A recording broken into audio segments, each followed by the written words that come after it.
não existe um café tão bom quanto o nosso no mercado aí fora para eles buscarem na quantidade e qualidade que precisa.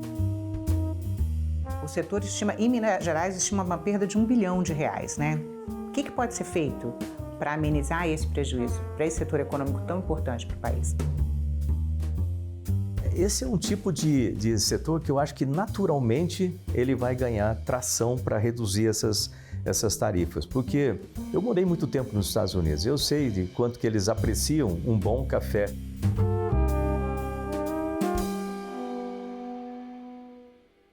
Senador, muito obrigado por receber a gente no seu gabinete. O senhor participou de uma missão que foi aos Estados Unidos para tentar sensibilizar parlamentares e autoridades norte-americanas sobre os impactos das novas tarifas impostas pelo governo Trump aos produtos brasileiros. Apesar das exceções abertas para cerca de 700 produtos brasileiros, a estimativa ainda é de que os efeitos para a economia do Brasil continuem significativos, né? Que impressões o senhor teve sobre as possibilidades de maiores mudanças dos Estados Unidos em relação às taxações do Brasil?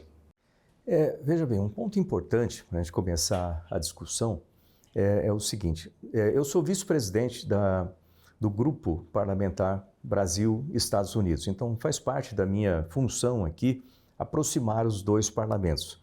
Eu já havia conversado com o encarregado de negócios dos Estados Unidos cerca de 2 ou 3 meses antes, não sobre isso, obviamente, mas havia já essa vontade, essa necessidade da aproximação maior dos dois parlamentos e das áreas correlatas, né, do governo também.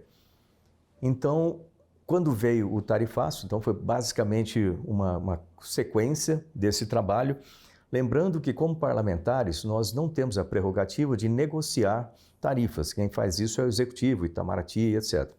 Mas nós temos a obrigação de ir lá, conversar com os parlamentares, conversar com o setor privado do lado americano e sensibilizar esses setores de quanto prejudicial aos Estados Unidos é a imposição dessas tarifas. E foi o que nós fizemos. Então eu consegui marcar uma reunião com 5 senadores, também conversamos com vários setores privados, né, com empresas americanas, empresas que trabalham no Brasil e nos Estados Unidos. Conversamos com a Câmara de Comércio, Brasil e Estados Unidos também. Qual era o principal objetivo? Demonstrar para eles com números, e nós levamos números como afeta os empregos e a economia de diversos estados, levamos esses números que você sabe que movimenta, da mesma forma que eu tenho a obrigação de defender os empregos no estado de São Paulo, a economia do estado de São Paulo e do Brasil, como parlamentar no Brasil, eles também têm essa obrigação lá. Não importa se é republicano, se é democrata, eles têm essa obrigação. Mas os senhores foram recebidos mais por senadores democratas, né? Mais com parlamentares democratas. A base mesmo do governo Trump não conversou com os senhores. Nós tivemos um republicano, um pouco mais independente, eu diria, mas de certa forma isso não importa. Não importa por quê? Eu sou de oposição aqui no Brasil, mas eu tenho contatos de pessoas dentro do governo, né? Eu tenho como alavancar as informações dentro do governo. Da mesma forma, os democratas lá também têm isso. E foi o que eles fizeram. Tanto que, você vê que depois dessa reunião que nós tivemos com 5 senadores democratas naquele momento, logo depois eu recebi uma mensagem de texto do Mark, que foi o senador que eu conversei antes para marcar essa reunião lá. Ele já falou assim, olha, estou conversando com já mandei uma mensagem e vou conversar com o secretário de Comércio sobre todos esses problemas que essas tarifas vão trazer, né? Ou seja, ele já estava ativando as alavancas ali dentro dos Estados Unidos, é o que a gente pretendia, né, para que isso fosse feito. Resultado disso, resultado das empresas que também ouviram e se posicionaram, né, contrário a essas tarifas, de certa forma, essa informação chegou, né, nos tomadores de decisão com relação a isso dentro do governo Trump, e nós tivemos lá essas 700 itens fora da tarifa. E esses 700 itens fora da tarifa significa você pegar um valor absoluto de 50% para todo mundo e calculando aí uma média ponderada, talvez a gente pode chamar dessa forma, isso aí reduziu para 36% de uma forma ponderada essas tarifas. Ou seja, essa redução significa bilhões de reais, né, não economizados, mas salvados de não ser, em termos de prejuízo para a nossa economia, e também milhares de empregos. A gente sempre tem que pensar nisso, né? Então, foi um trabalho importante de ser feito naquele momento por um grupo de senadores de diversos partidos, mas, por outro lado, precisa continuar, porque ainda tem esses 36% e existem outras questões que podem vir a abalar bastante essa relação com o Brasil. E ainda tem diálogo com o parlamento, com os parlamentares dos Estados Unidos, para ser feito, para tentar amenizar outras tarifas? Sim, eu tenho mantido... Tarifas para outros produtos. Eu tenho mantido esse diálogo, agora especificamente com relação à questão de óleo diesel da Rússia, que é um negócio extremamente importante também, mas... A Índia sofreu uma sanção em função da importação, né, de óleo da Rússia? Um decreto, existe um projeto de lei dentro do Congresso americano, que é apoiado por republicanos e democratas, é unânime, na qual, uma vez aprovado, os países que participam de negociações com a Rússia, comprando óleo diesel ou outros produtos de lá, quebrando o embargo que foi colocado, né, na Rússia, serão taxados de 100% a 500%. 100% a 500%. Se 50% é ruim, imagina isso, né? E, portanto, o Brasil precisa tomar posição. E como é que ele precisa tomar posição? Do ponto de vista do parlamento, a gente tem conversado ali, mas o governo precisa também tomar posição. Ou seja, o presidente Lula tem que cumprir a sua função como presidente, mas não importa se ele gosta, se não gosta do Trump, isso não me comove, não deveria comover ninguém, ele tem que tomar a posição, ir lá e conversar de presidente para presidente, para colocar em pratos limpos essas questões do BRICS, por exemplo, de uma moeda do BRICS, que preocupa também unanimemente, né, os democratas e republicanos lá. Então, isso precisa ser feito, essa conversa do Executivo. E a negociação do Executivo e das próprias empresas brasileiras e americanas pressionando para que, num acordo setorial, né, nesses outros produtos que afetam, por exemplo, o Rio Grande do Sul, madeira e outras coisas, possam discutir e reduzir, como foi feito com outros países. Eles colocam uma taxa alta e depois vão discutindo, à medida que aperta o calo nos Estados Unidos, eles vão discutindo para ter uma melhor negociação para eles. As empresas estão se movimentando, né, senador? Então, a gente tem até o exemplo, por exemplo, os aviões da Embraer, eles não vão ser taxados em 50%, eles ficaram no primeiro patamar, né, de 10%.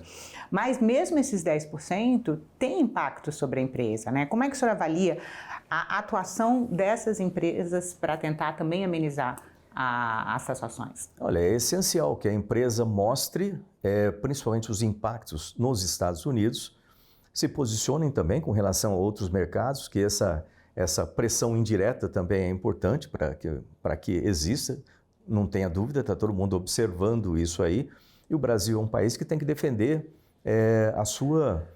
o seu negócio, né? Por mais que nós gostemos de um outro país, assim por diante, mas cada país precisa defender os seus empregos, precisa defender a sua economia. Portanto, a abertura de mercado é um resultado natural de uma situação como essa, né? E deve ser feita. Não acontece de um dia para a noite, precisa de uma negociação, mas eu acredito, né, que o país pode até usar essa situação como uma oportunidade para lançar novas oportunidades e negócios, né, com outros locais também, inclusive com os próprios Estados Unidos, né, porque esse tipo de negociação, quando você coloca sobre a mesa de uma forma clara, direta, né, de repente, por exemplo, vai começar a notar certas possibilidades que não estavam muito claras até então. Quando você começa a colocar os números na mesa, olha, esse tipo de avião que vocês utilizam na parte comercial aqui, de repente, o aumento de investimento lá, de repente a gente pode buscar investimentos aqui para melhorar esse comércio, ou seja, uma vez aberta a negociação, é aberto e chegar na situação do ganha-ganha. No momento a gente estava na situação perde-perde, tem que entrar no ganha-ganha, e aí vai ser feito 1 a 1. E em relação às políticas públicas para a abertura de novos mercados?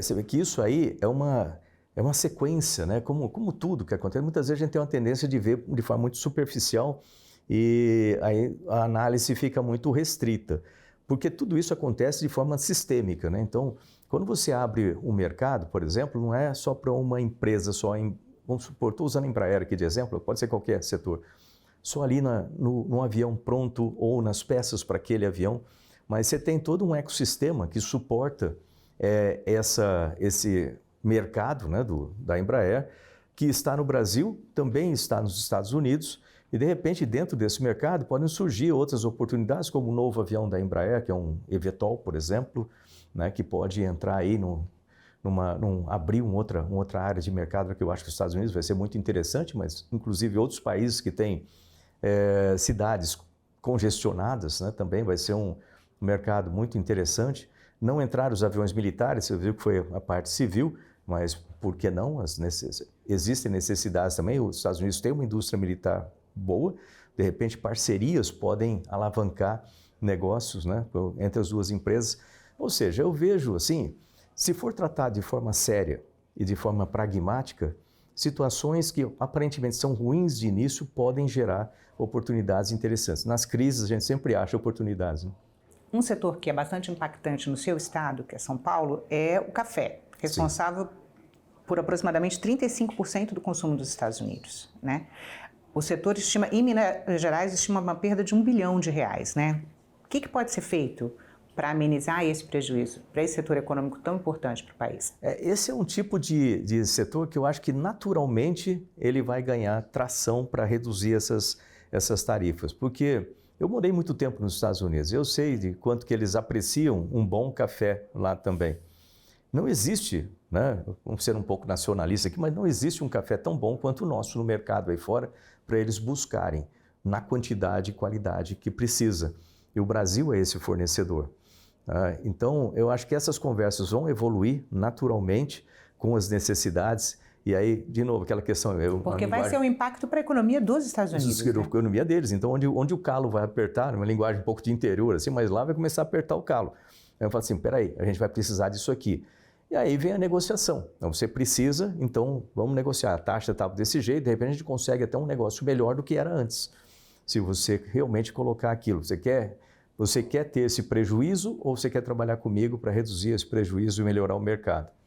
Então, existem muitas coisas que podem ser feitas e precisam ser feitas, mas, de novo, eu ressalto que, do ponto de vista de parlamento, nós abrimos caminho, nós vamos continuar a trabalhar no nível de parlamento e com as empresas também, no Brasil, nos Estados Unidos, mas existe a necessidade premente do executivo fazer a sua parte e ir lá conversar.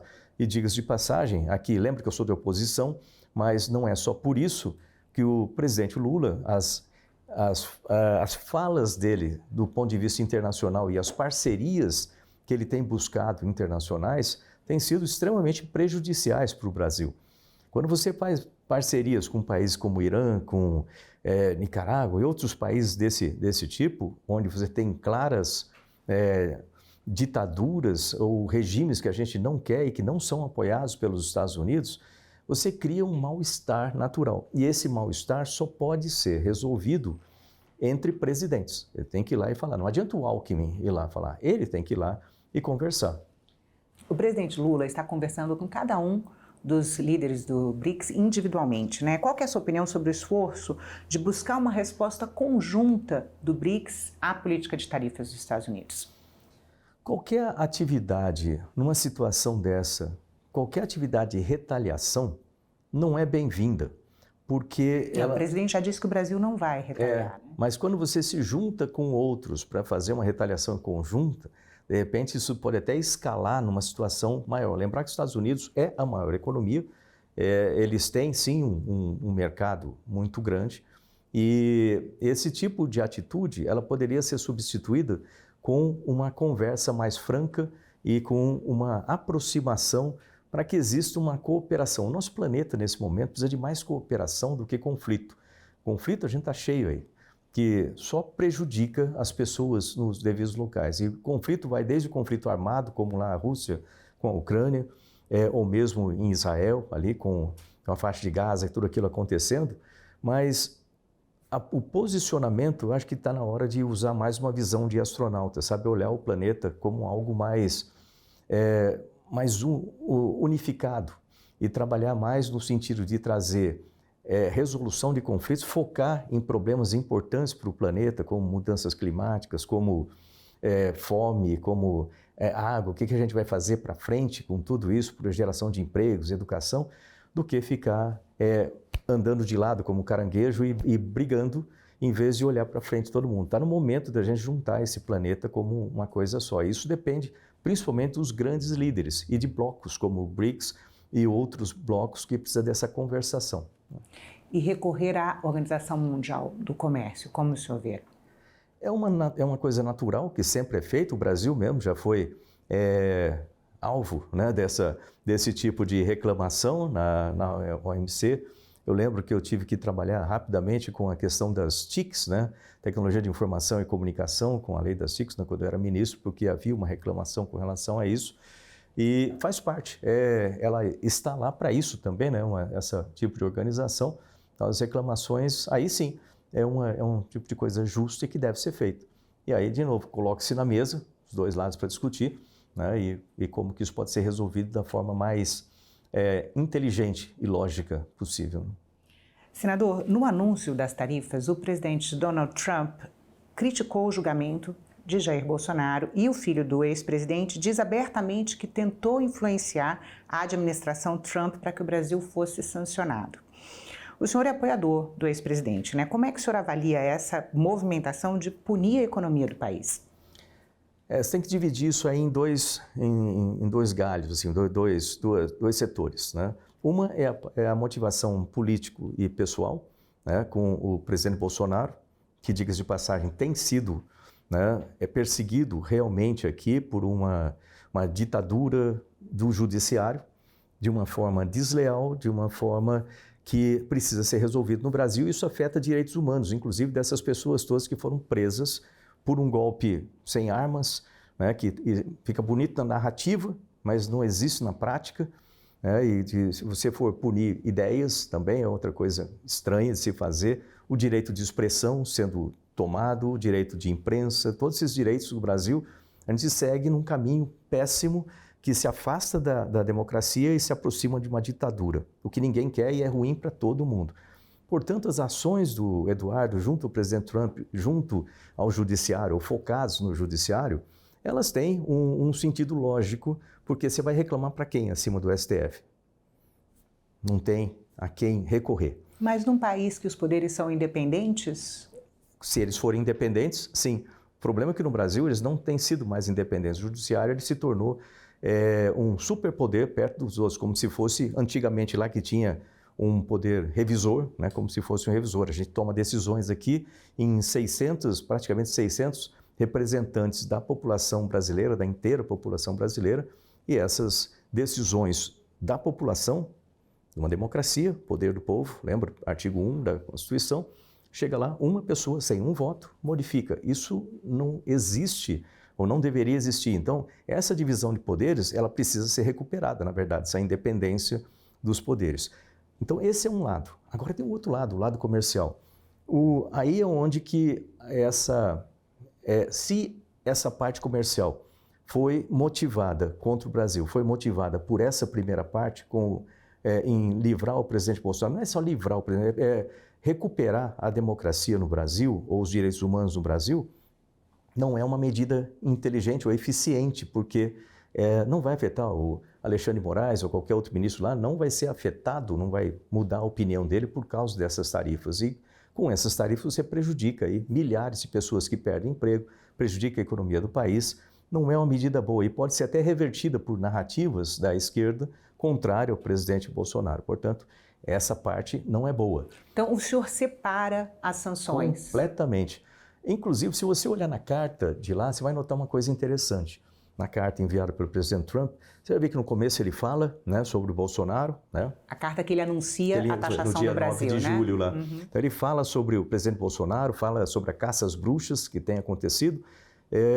E depois vem uma carta... E o senhor concorda com essa parte? Com essa parte, sim. Da carta. Nós estamos sofrendo uma ditadura aqui no Brasil que precisa ser resolvida e isso afeta os direitos humanos. Então, isso não é um atentado à soberania. Na verdade, é alguma coisa para proteger os direitos humanos no planeta. A gente precisa ter isso, como eu acabei de falar.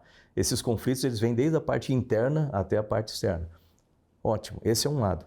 Agora, se você olhar o restante da carta, você vai notar que quase como se pegasse uma carta enviada para outros países, feito um copy and paste ali, né? Copia e cola, porque tem lá um ponto que fala assim, que os Estados Unidos teriam um déficit com relação ao país. Não é verdade, os Estados Unidos têm superávit em relação ao país comercialmente. Só 3 países, Brasil, Austrália e UK, né, a Inglaterra. Só esses 3 países, mas isso não está refletido ali. Ou seja, não teria o sentido lógico de aplicar essas taxas baseado nisso, né? Pode haver outra razão qualquer que eu não consigo entender qual seria, né, comercial, mas... O senhor não acredita, então, que a taxação de produtos brasileiros está vinculado a um desejo de intervenção na ação judicial contra o ex-presidente Bolsonaro? O senhor acha que é separado isso? De uma maneira pragmática, deveria ser separado. Obviamente, eu não posso garantir que foi feito por uma motivação separada, porque teria que perguntar para o próprio Trump, mas deveria ser separado. E essa parte de taxação é injusta com o país. A parte que tem a ver diretamente com a parte política, com a proteção de direitos humanos no país, essa parte é justa e deve ser continuada, se for assim. Senador, além do setor do café, que foi o primeiro que a gente falou, e da Embraer, né, que é uma empresa que a gente citou, outros setores da economia vão ser bastante afetados, né? O senhor imagina que ações emergenciais podem ajudar a indústria? Agora, ações emergenciais voltadas para o mercado brasileiro, sim, né? Podem ajudar a indústria a buscar novos mercados, reforçar suas cadeias internas? Pode. Falar sobre, por exemplo, a madeira. Pode, sem dúvida nenhuma. E precisam ser feitas. É uma proteção interna. O próprio Tarcísio, no estado de São Paulo, tem feito isso com um certo incentivo às empresas que são prejudicadas nas suas exportações. Então, é medida legítima, lógica, que precisa ser feita dentro do país, assim como a abertura de mercado, né? Obviamente, você buscar novos clientes, como você faria com a sua empresa. Imagina você ter uma empresa que vende alguma coisa, se você perde um cliente grande, você não vai ficar simplesmente parado, né? Você vai buscar outros clientes, vai sair no mercado, oferecer o produto e verificar como que você pode fazer. Isso é saudável também para o mercado brasileiro, você tem essa diversificação de clientes possíveis. E o Brasil tem bons produtos, pode inclusive estabelecer parcerias com outros países. Quando eu falo parcerias com outros países, entenda países que vale a pena manter parcerias, né? Coisa que exclui alguns países onde tem ditaduras estabelecidas, claramente estabelecidas, isso não é o caso. Mas países da Europa, países que tenham uma economia estável, que tenham uma política estável, uma democracia estável, acho que é importante nesse momento nós nos juntarmos com aquilo que a gente quer ser. Se você quer ser águia, voe com águia. Se você quer ser águia, não voa, não fica ciscando com galinha. Senador, que mensagem o senhor gostaria de deixar à sociedade brasileira, aos empresários e aos parlamentares diante desse cenário de incerteza e desafio às nossas exportações?